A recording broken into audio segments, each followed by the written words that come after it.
Hello, and welcome to Spencer Marks. I'm Mark McHugh, and today I'd like to talk to you about the William B. Durgin Company. For those of you who are unfamiliar, William B. Durgin was born in 1833 in Campden, New Hampshire. He grew up in the family farm and was expected to basically just go into the family business. William Durgin had different plans for himself, and at the age of 16 ventured off to Boston to learn the jewelry trade.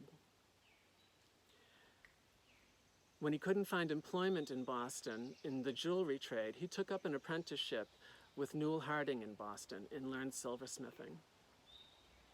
I'm always fascinated when I hear this story about this 16-year-old man who gives up the family business and leaves the comforts of New Hampshire to go down to Boston to find his path in life.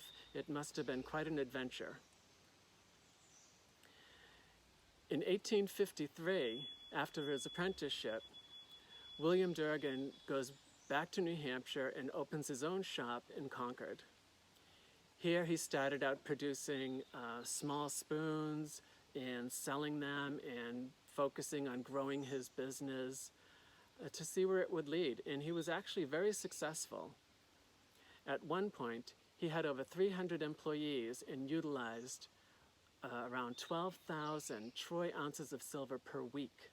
That is a lot of silver, and it just shows how he was able to grow his company and become one of the most successful companies, silver companies in the area at this time. Their products ranged from really simple flatware patterns to really elaborate hollowware patterns and everything in between.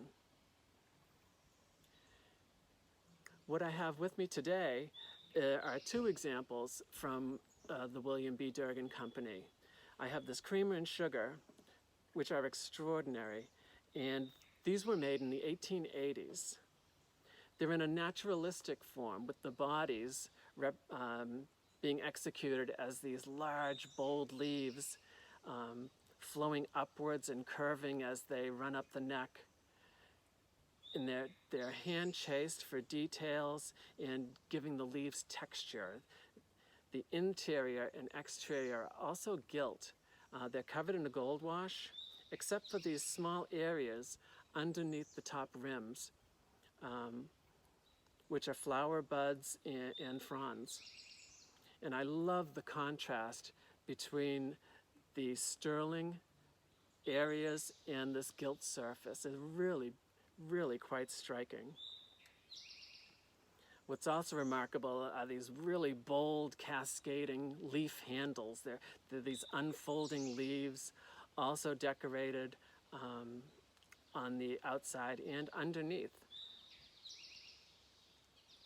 The quality of these pieces are really extraordinary, and I'm always fascinated when I see pieces like these. I've never seen this exact design before, and it's really extraordinary. And I always wonder to myself when I see these objects, how did they come to fruition? Was someone just walking around and looking at nature and being inspired, taking notes, maybe doing a small etching of a plant, and going back to the office and creating, an elaborate design of what, his imagination, inspired by nature, would produce, and then giving them to a silversmith to execute. And here, what they produce are actual works of art. I just find them beautiful to look at and really a lot of fun to use.